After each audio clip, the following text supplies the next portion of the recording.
From the New Arts and Media Studios in Milwaukee, I'm Charles Bursell. This is The Log. I stumbled across the George Burns and Gracie Allen television show the other day. And I've seen it before. I was familiar with it, but I happened to stumble across it. It ran from 1950 to 1958. I looked that up because I was curious. It ran for a long time. And it was such a great show. It's a kind of a sitcom, basically a sitcom, black and white, funny neighbors, funny situations. But what made it especially Burns and Allen-y, George Burns, Gracie Allen, great comedy team from vaudeville days and radio and then into early television. Well, they would do a few minutes of their stand-up, of their vaudeville act, before the story started, before the show actually started, right? And that was just always funny and always fantastic. Of course, George Burns was the straight man. Gracie Allen was the comic. And just, endlessly entertaining and hilarious. And it just totally stands up. I mean, this stuff is over, 70? Some of it? 70 years old? Totally stands up. I love it when might as well be, clouds. Might as well be classic Greek comedy, it just stands up. And so they would do their 5 minutes or so at the top of the show, and then they'd get into the story of the sitcom. But George Burns, not the other characters, but George Burns was also acted kind of as narrator, and he would break the fourth wall. In other words, look right into the camera and address the viewers. Not while the other characters were around, but sort of between scenes. Still in, it's hard to explain, but he's still in character as George Burns in the sitcom they're presenting, but he happens to be alone in a room without the other characters, so he looks right into the camera and addresses us, the viewers, and comments on what's going on in the story. And then he just very effortlessly just walks right back into the story and continues. And it was kind of genius. Gary Shandling did the same thing many years later. I think in the 90s. It's Gary Shandling's show. He had a similar format, a sitcom kind of format. But when he was alone with the audience, he just looked right into the camera and talked to us for a minute. So George Burns did that. And then the show was funny. Again, it stands up after close to 70 years, just amazingly. And then at the end, they do another, he and Gracie Allen would do another 2, 3, 4, 5 minutes of just a straight on the stage with a curtain behind him, little stand-up comedy duo thing. And it was just wonderful. And I guess I bring this up because I just want to give them their due. I want to point you in that direction. If you're interested at all in discovering classic comedy or just, genuinely authentic quality entertainment. I used to host trivia. I've spoken about that a few times. And so many people are just, would just be kind of annoyed at any question that referenced something that happened before they were born. Or before they were, 15. If you limit yourself to the music and comedy and entertainment or, that side of life, if you limit yourself only to the time you were 12 or 13 and beyond and think the rest of it doesn't matter, you're cheating yourself is what you're doing. You're leaving an awful lot of stuff there just unexplored. That's amazing. I mean, obviously, knowing history is a valuable thing. I mean, can we all agree on that? It's good to know history. We shouldn't just completely ignore historical facts. I think that's a given. Isn't that a given? We can argue about how to teach it and who gets to teach it. And, I'm not getting into the whole, critical race theory and how history is taught. No, I'm not getting into that. Just on a very general level, I think we all agree. I think it's universal that history is a worthwhile pursuit, right? Well, I think it's also worthwhile in a different way to know the history of music, movies, television, culture generally. And not only to know it, but it's available for us. Listen to the music. Go back and check out the videos. I mean, why wouldn't you? It doesn't make any sense to me that you would somehow just put up a wall, put up a fence, and never cross it. It's there for us to enjoy and more than just enjoy, to be enriched by. I never understood that attitude. I mean, sure, you want to look forward, you want to enjoy the present, and maybe you're really into things that push the envelope and go forward. And that's all fine. That's all great. What's the next big thing? That's exciting. Sure it is. And this especially comes up with music, when just people sort of automatically shut off. They pick a year. And researchers have told us, I've seen articles about how scientists are telling us why the music of our teenage years gets embedded and why it's so important to us. Okay, fine. I'm going to grant all of that. I'm not going to argue with any of that. But it still doesn't change my mind in my advice to explore the whole history of recorded music. It's right there at your fingertips. Just click on it and listen to it. See if you like it. I mean, why wouldn't you? It makes no sense to me. Oh, I forgot to... Okay, did you hear that? I just got a notification. I forgot to turn off my notifications. So hello, Charles. I hope all is well. Wait a minute, there's no punctuation. So even in scammy text, they don't bother with punctuation. Hello, Charles. Well, period. There is a punctuation there. I hope all is well. The team from Flex are ready to serve your needs. No punctuation, no comma needed. What is a good time we can speak? Thank you. Reply yes for your approval options. Reply stop to unsubscribe. So I'm getting texts from Flex. Is that are those the caulk people? Is that the guy who makes the boats out of screen doors? the Flex products? I think it is. Here's another one. I don't know why I haven't unsubscribed yet. It's just I get a laugh. I get texts from Frank Speech like at least twice a day, sometimes more than that. Frank Speech, if you don't know, is the online social media platform for Mike Lindell, the pillow guy. He started Frank Speech in an effort to have this great media empire and to combat Facebook and Twitter and YouTube. Of course, all the standard social media platforms that ban the kind of speech that Mike Lindell is into. Like, oh, I definitely want to lie to you. So back when it started, like a year ago or more, I think this was while the Orange Menace was still president. He started Frank Speech. Mike Lindell did, the pillow guy.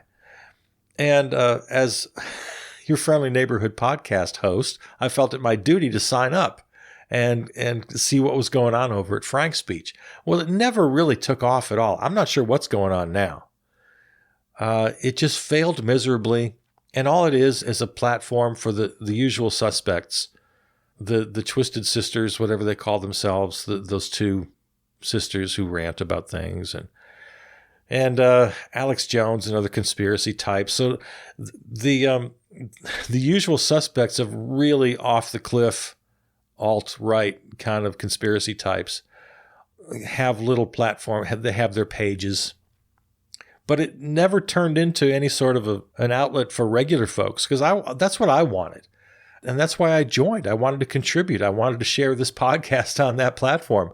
I wanted to get in and talk to these people. But it just never worked out that way. And now I get texts from them at least a couple times a day. And here's the one I just got. Frank Speech. Bed sheet sale of the year. Save 60%. Giza sheet sets as low as $39.99. Use promo code FS44. And there's a link to click. Text stop to opt out, which I ought to opt out because I keep getting these. But I just find it hilarious because Mike Lindell is using the Frank Speech platform just to try to sell pillows and sheets and all of his various products he has now. Yeah, I guess he's in big trouble. No bank wants to work with him because he's just a piece of shit, and he can't be trusted with anything. So I don't know if you've seen, he's running commercials now. I saw one watching my sports ball game over the weekend where he starts with, "Cancel culture is out to get me, so buy my pillows." I really should. Yeah, let me turn off my notifications. There we go. Okay, notifications off. No more dings are going to interrupt us. So anyway, where was I? Oh yeah, classic music, television, movies.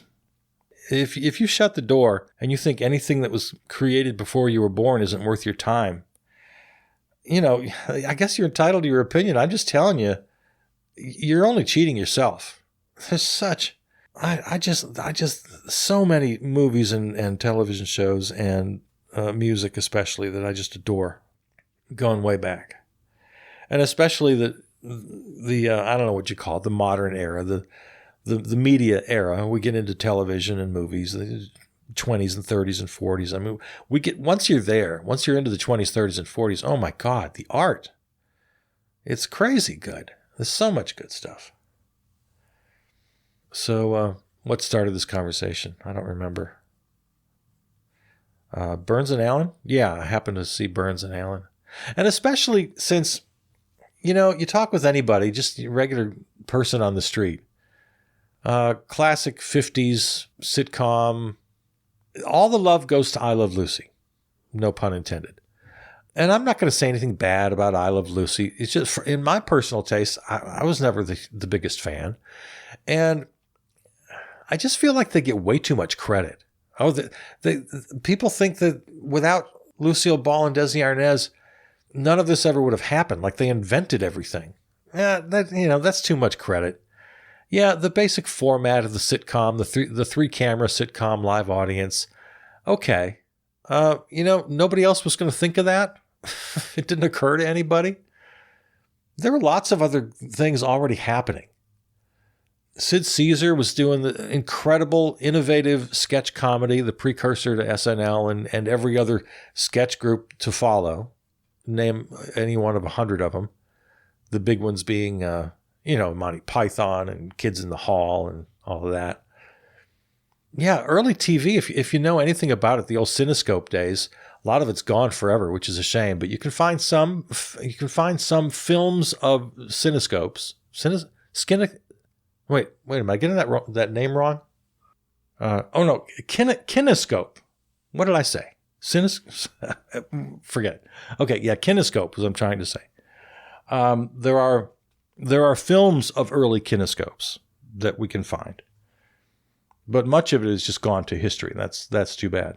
But the point is there were just crazy, innovative, wonderful things. When the great Betty White died, I think people became familiar for the first time with her history. She was right there at the very beginning of television. And I guess I hadn't known this one. I forget what the show was called, but it was on for like 5 hours a day. Literally 5 hours a day, 6 days a week. It was crazy. And it was just mostly improvised. And she and other members of the production would sing and tell jokes and have conversations and do sketches and just whatever. They just throw it all on the wall and see what would stick. So great stuff was happening, is all I'm saying. And we don't have to just bow at the altar of Lucy and Desi and think that they just invented everything out of whole cloth and without them, nothing would have happened. Nothing could be further from the truth. And my own personal taste, and this is just me now, I'm not making a case for it necessarily, But I much preferred the style of Burns and Allen. I thought they were hilarious, and I thought they totally stand up to this day. And when I see films of the old kinescopes, of people like Sid Caesar and Ernie Kovacs, and you and I were talking recently about the live television they used to have, the kind of the anthology programs. And they'd basically do a 60 to 90 minute live play adapted for television. Playhouse 90 is the one name that comes to mind. There were others. And that was fantastic. Now, I wasn't alive at the time. I wasn't there. I was curious. I went and looked back at the overall TV schedule from 1951. I was just curious. And there's something like Playhouse 90 or one of its cousins. There's I Love Lucy and Burns and Allen and the sketch comedy shows. And there's also a lot of junk I never heard of, and I'm sure a lot of it was terrible, just like today. I'm not glorifying or beatifying early television. Most of it probably stunk, just like most of it stinks today. Okay? But I am saying there was some really outstanding, innovative, groundbreaking stuff going on that influenced the medium from that point forward and still to this day. And my personal taste goes much more to people like Ernie Kovacs, who was really innovative with the medium itself. He would do little camera tricks and kind of the precursor to Joel Hodgson, if you're familiar with his work. Of course, he's the guy who created and hosted MST 3000, Mystery Science Theater 3000, and then has had other projects where he tinkers with the medium itself. And Ernie Kovacs certainly had to be an influence there. And then back to Betty White, who's doing a lot of improv. And the aforementioned Burns and Allen, who just, their aesthetic was just much more pleasing to me. And that's personal opinion. But where it gets into, here, I'll put on my critic hat for a minute. The one thing you can say about Lucy and Desi is maybe they're kind of they're the Henry Ford of television. They didn't invent it, but they invented this sort of very efficient manufacturing style of television. They gave us this sort of strict format that others could follow easily, a recipe that others could follow. Now, I don't think that's any great praise, because then those who did just follow that format, once you start following a format, think, oh, well, it worked for them, I'll do that, I'll make a lot of money, I'll be famous. Once you follow somebody else's format, you're hindering the art. Not that it can't be great. There's still some great sitcoms down the road, and it's still a very interesting form. I'm a fan myself of some of them. You know, the big ones, All in the Family and Bob Newhart and then later Seinfeld, and you know, you can name a few. But what I can't help but think that the very act of creating this sort of manufactured style, this format that's easily copied, that's not doing a service to television or a service to us, the viewers. That's really, more than anything, putting a limit, putting fences around the possibilities, as opposed to their contemporaries at the time. Sid Caesar, Ernie Kovacs, George Burns, others, Betty White, doing and experimenting in a much freer way, a much more free-range kind of way. And I have a lot more respect for that.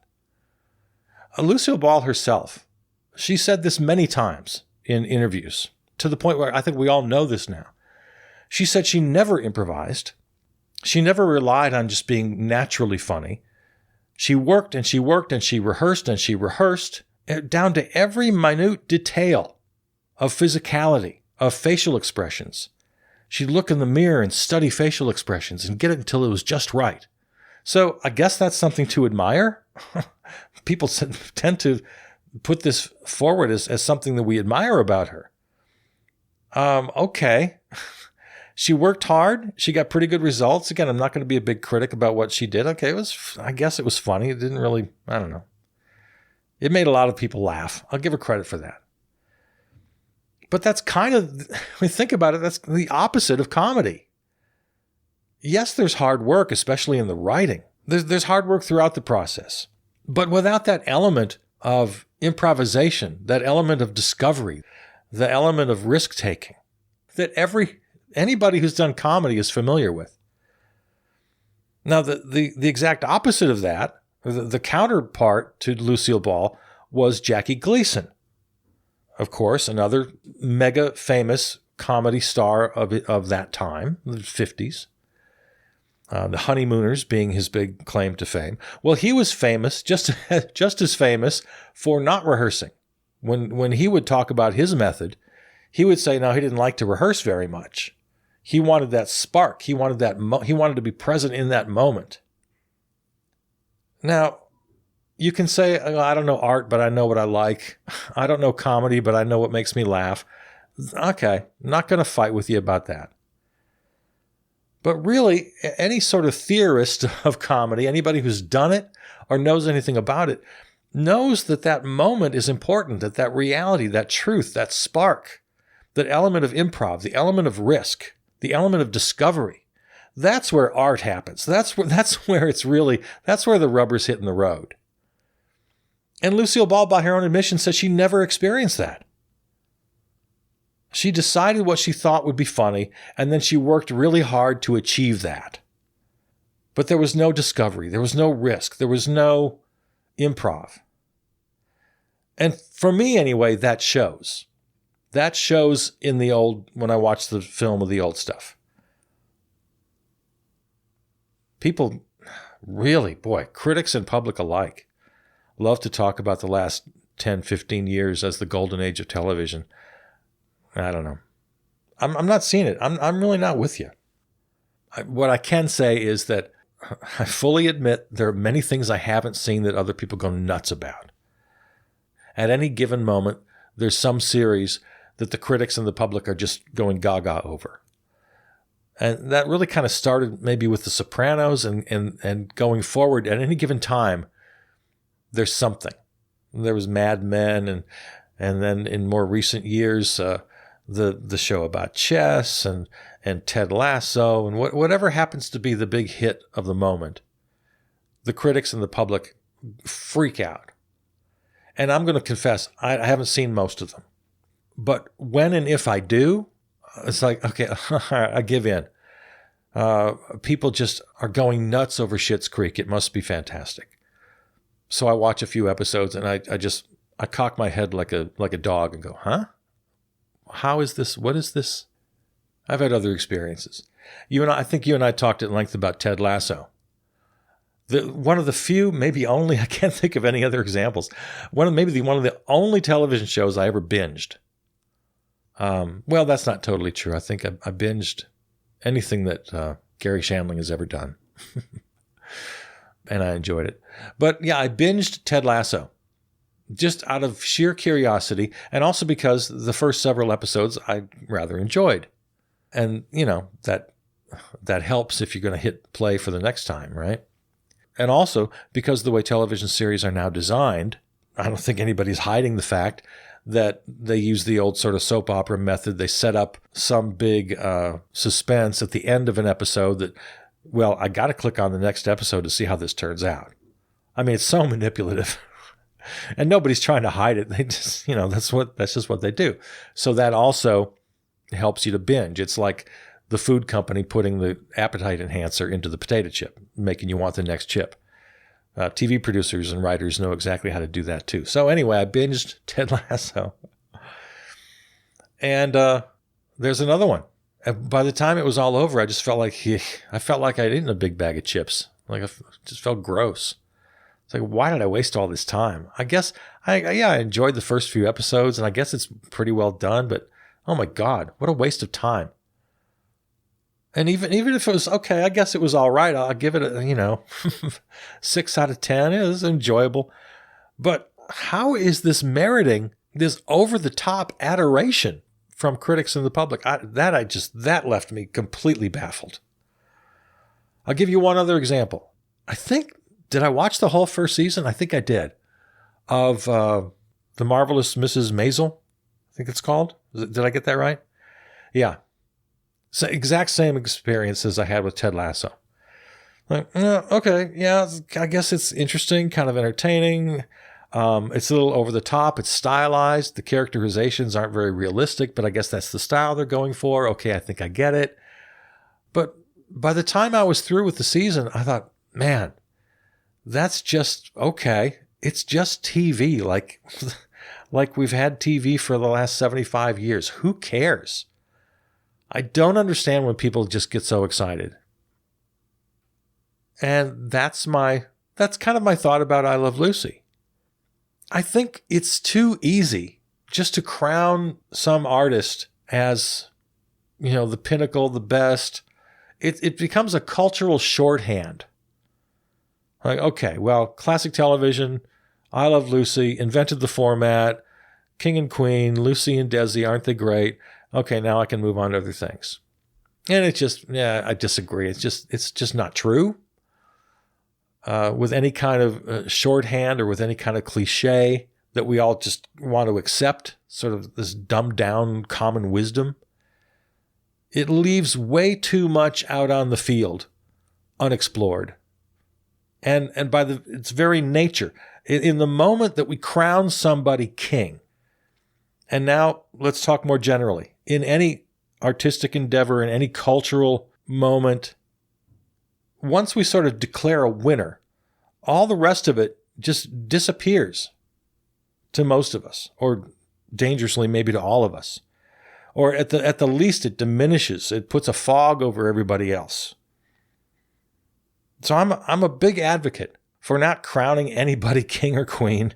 I'm a big advocate for exploring the whole palette and discovering just the amazingly beautiful, innovative, groundbreaking kind of work that has been done and continues to be done.